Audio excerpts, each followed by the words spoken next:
Another player to join the leadership group. I guess a nice plan going through at the moment, succession plan of younger guys coming into the group.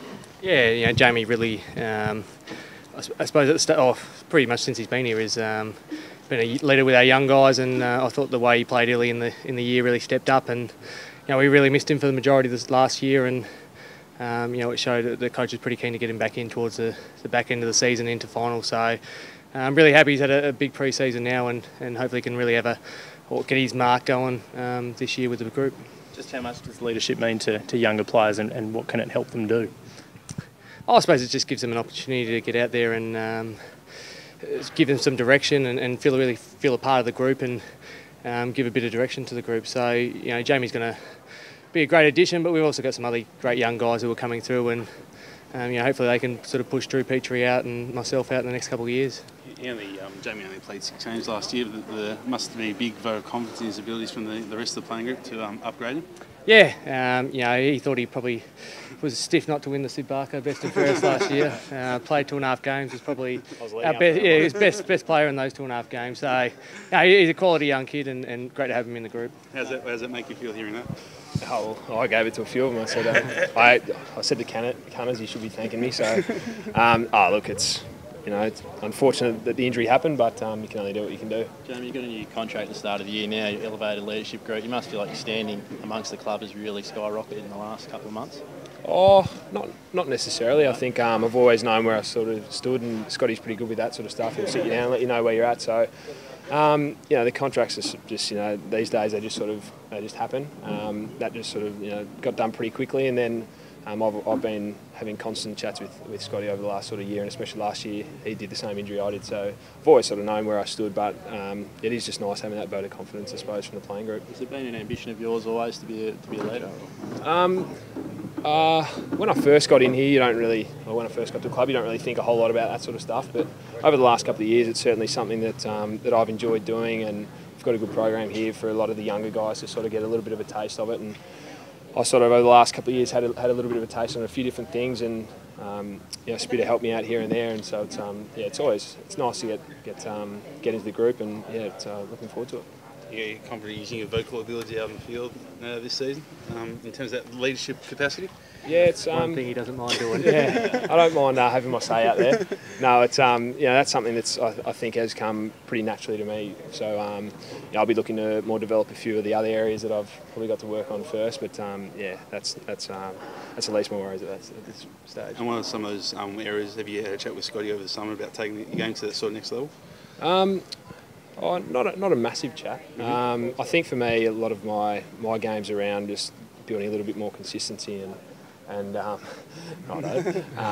so for, like last year, I started off the year how I probably wanted to, and started getting a little bit of confidence. But then, obviously, injuries are just part of the game. So this year, hopefully, I can get a full year out and play a little bit more consistent footy and have a bit more of an impact. And the leg's feeling good? Leg's feeling really good. So haven't had any worries. Touch wood. So. Okay.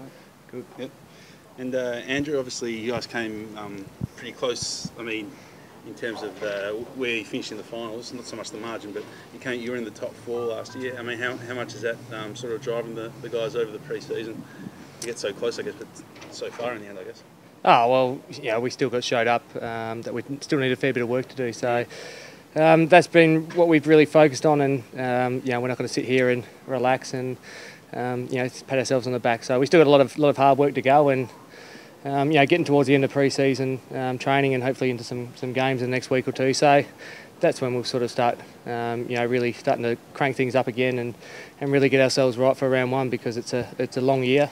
And we need to try and give ourselves every opportunity to finish as high as we can up the ladder. And with the way the club recruited last year, it's sort of outside looking, it sort of seems like you got the feel that you're ready to strike while the iron's hot in terms of that premiership window, in inverted commas. Is that the feeling around the place, like with Waite and Higgins coming on board, 2 really experienced players? I think it just shows it's a great club to be at the moment. We've got a really stable board. We've got some great facilities, and guys like to be around our playing group and around the coaches. So. I think it's just a vote of confidence from those guys, and we still went to the draft. We still picked up 3 quality picks inside the first 36. So from that point of view, we don't feel like we're just topping up to try and win a flag. We want to have sustained success, and we've got ourselves positioned for that. Brad's spoken about you guys walked a bit of a tightrope with all the guys who've had injured so far this preseason. How are you feeling about it as skipper? I mean, you obviously came back last year from injury. Do you think those guys can have an impact early in the year? I think some of them will. I think some of them might take a bit longer to get going. I know Jack Zeeble and Aaron Black have, although they probably haven't done a lot of the skills work, have done a massive amount of running. So, I look to those guys to, get back in and probably have an impact from round one. But, so there are going to be some other guys who have had, a bit more modified pre-seasons and might take them a couple of weeks to get going. A bit harder for a guy like Ben Brown or maybe just the taller blokes, you mean? Yeah, it might be, like Benny's out there now and he's training, but, it might take him a couple more weeks to get going. But, we got great confidence now that we've probably got, 35 guys who could, put their hand up to play round one. So, when you're getting that sort of depth, if guys aren't quite right straight away, we're going to be all right.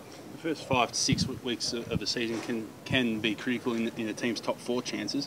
Are you confident, as you said, in that group that those chances won't be diminished, I guess, in that first crucial 5 6 weeks? Yeah, I think we'll be all right. We got a really tough first half of the year when you look at the fixtures. So, every week's going to be a challenge, and we just got to make sure we get up. So, I'm sure we're going to have to draw on most of those guys at some stage to make sure they come in and play a role. And, it's just up to those guys to put their hand up and try and grab a spot and make it their own.